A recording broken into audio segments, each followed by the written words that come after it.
The Sports Renegades podcast on SportsTownChicago.com.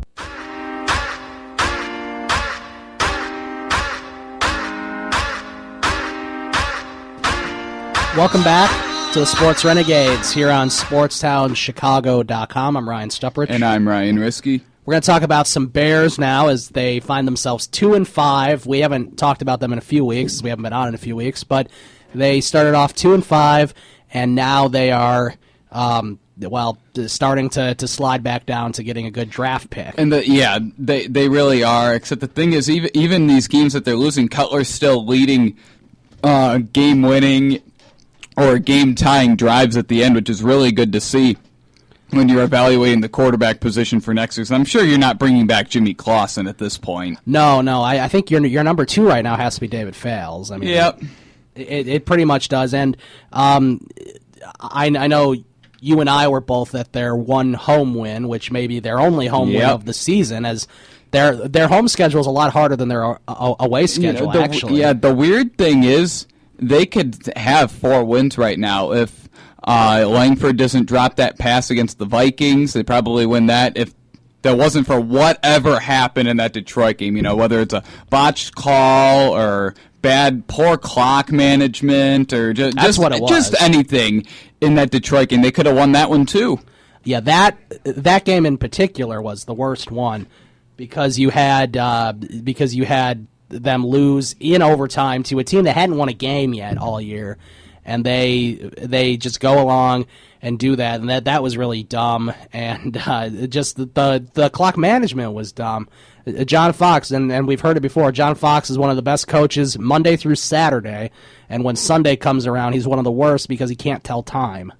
Right, yeah. It's been interesting, his clock management. It's like he's being too conservative, even though he has an offense that he can trust. I mean, that Raiders game, not calling a timeout on like 3rd and 20-something when you have plenty of time to drive, potentially get the ball back and drive down for a field goal. It was interesting. Yeah, his clock management has not been the best. Right, and that Detroit loss hurts. I mean, that one really hurt.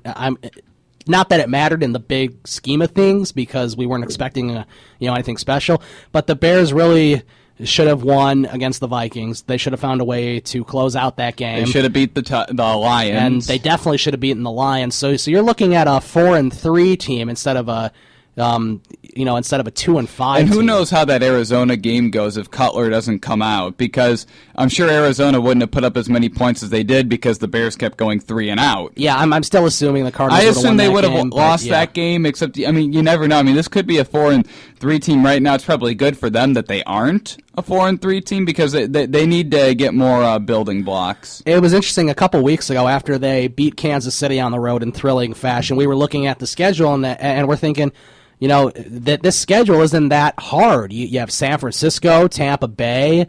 You still play the Lions twice, and that was before they played the Lions. And then you still have the Vikings twice. But then, after those 2 losses, now it completely changes the whole outlook on the season.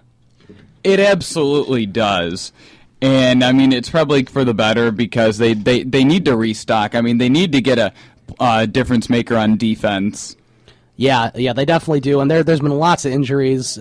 Who knows when Matt Forte will be back? I don't think there's been any news on it. I know, thankfully, it was an MCL and not an ACL. Right. ACL, you're out for the year. Of course, yeah. Or Bell was a torn MCL. Forte, I guess, is a strained MCL. Except, you never know what the timeable is for these injuries with John Fox. Yeah, he'll never say anything.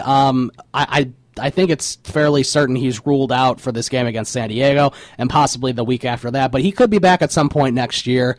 I mean, at some point this season, and then possibly next year. But of course, we don't know with free agency and all that what the whole plan is for Matt Forte. But of course, he's getting up there in age. He's already 32, I think. Yeah. See, I don't know why you wouldn't trade Matt Forte before he got injured. I don't know why you wouldn't trade him unless you're planning to re-sign him. If you're not planning to re-sign him, you should take what you could get. I mean, really the max you could get maybe is a second or a third round pick, depending on how badly a team needs a running back and what the market is for him. Yeah, I mean the Pittsburgh Steelers could have been calling now when. Yeah, that's a good point. If Forte didn't get hurt, the Steelers could have come calling because I don't think that they feel as comfortable with the D'Angelo Williams running, and Matt Forte would be a perfect fit for their offense. Yeah, there's a lot of things that could happen, but now that he's hurt, and it sucks. There's a lot of people who's hurt. Eddie Royal is still hurt. We don't know if he'll play Monday against his former team or not, but that'll be sort of an interesting story to see because he's been out the last couple games as well. Absolutely, and I mean he had another knee injury. He hasn't really done much this year. I'm starting to think that Royal signing doesn't look very good now. No, and that's why you really got to hope when Kevin White comes back next season healthy. Him and Jeffrey could be your top receivers because with Alshon Jeffrey, a healthy Alshon Jeffrey is one of the best receivers in the NFC, and he's certainly the best receiver overall besides Calvin Johnson, I guess. Best receiver overall in the division, I would have to say, is probably Alshon Jeffrey. Would you agree with that? In the division, I probably. If this is last year or 2 years ago, it's absolutely Calvin Johnson. Now, I mean, there's a chance it is Alshon Jeffrey. I mean, we don't really know if Megatron's lost a step or he's not as good as he used to be, or if it's just how bad Stafford has been. Right.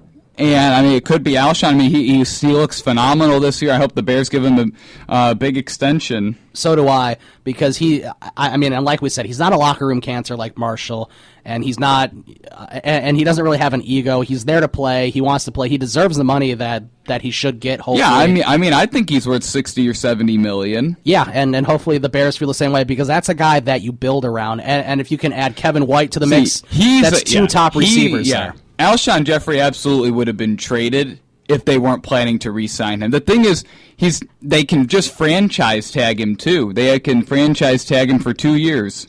Right, and so that could be another option. And then, it's interesting, we talked about it a little bit before the break, was the emergence of Jay Cutler again. He's looked as good as he's ever looked since he's been on the Bears, really. He's looked as good as he has since they went to the playoffs with that Mike Martz run offense. Right. I mean, Adam Gase has done a really nice job. The play calling's been really good, except there has been some shaky calls that you disagree with. Yeah, there's definitely been some bad calls, but Jay Cutler's played pretty well. And you sort of have to give him props for what he's done and what he dealt with the last 2 years in Mark Trestman, because that's when everybody was really starting to get on Cutler and be like, well, why do we have him? Blah, blah, blah. All that crap that the Chicago fans like to do. But, you just have to look. Who else are you going to have? Mark Trestman is probably one of the candidates for next coordinator to be fired. And he's killing Joe Flacco. I mean, Flacco is a player that won the Super Bowl just a few seasons ago. He's been awful this year, and his team has been awful this year, and most of that has to fall on the offense's shoulders. Although a lot of it also has to do with defenses. They're losing games like 30-27. Yeah, the defense. I mean, we expected that from the defense, though. Yeah, and from the Ravens' standpoint, you were assuming that the offense would be able to carry them. Joe Flacco, some of their good receivers. Steve Smith's out for the year now, though, and that was unfortunate. There's a lot of people that have gotten hurt this past week. Le'Veon Bell, Matt Forte, Steve Smith. There's a lot of people who are out for the year, and that's really bad. Joseph Randle got cut.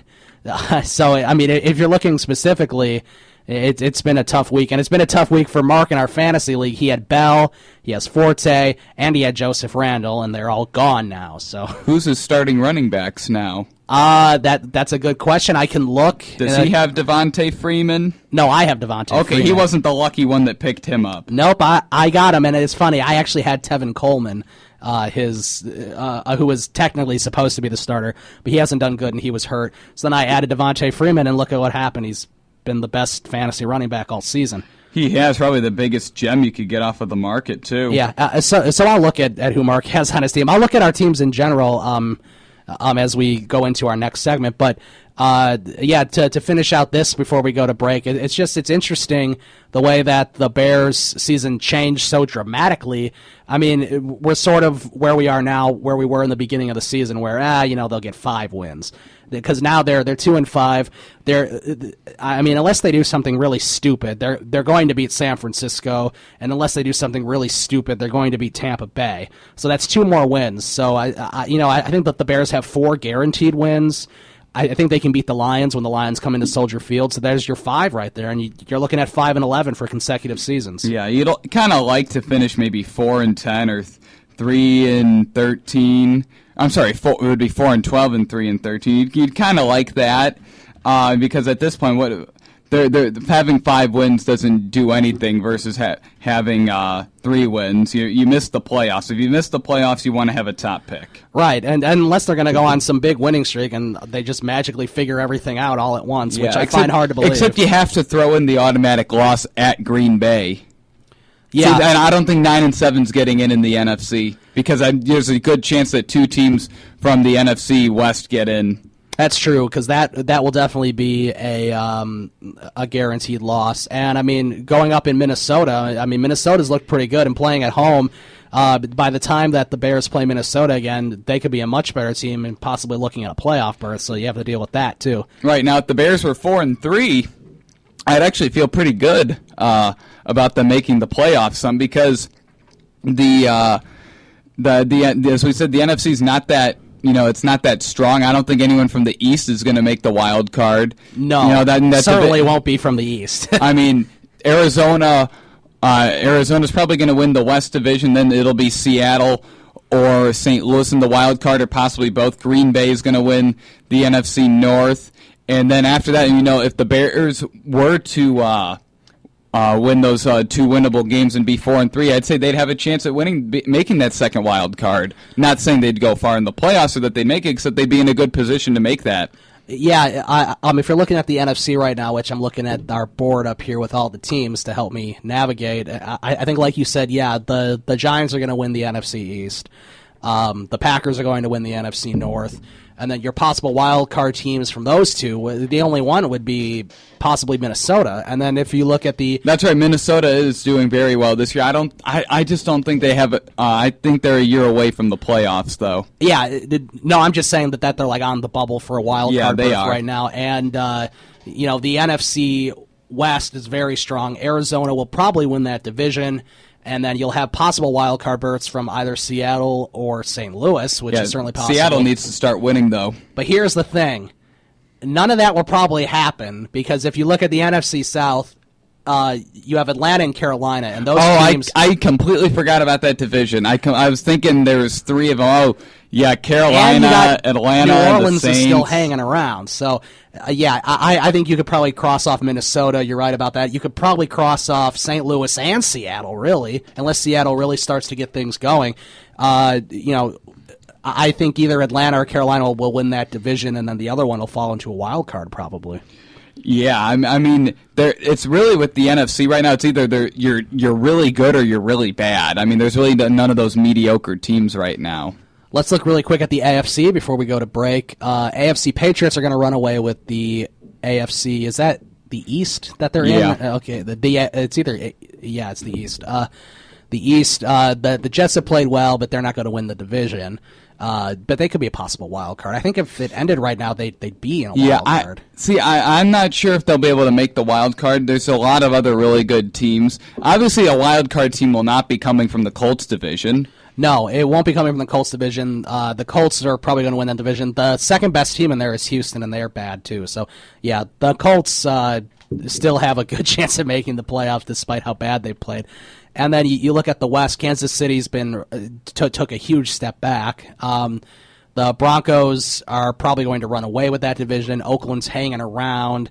San Diego's not good enough yet. And then you look at the AFC North, and which is the Bengals are probably winning that division. And then looks the like Steelers. The Steelers are 4-4, except they've got Big Ben back.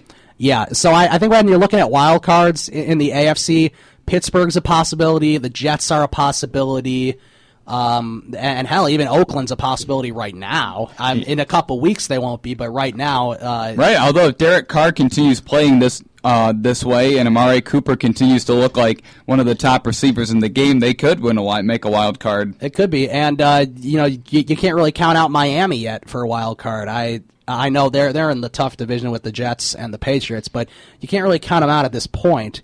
The AFC is definitely more interesting, but the NFC has a lot of teams that are hanging around wild card spots. So that's sort of a look at the NFL and the Bears. We'll take a break. We'll come back. We'll take a look at our fantasy league, how we're doing. We'll transition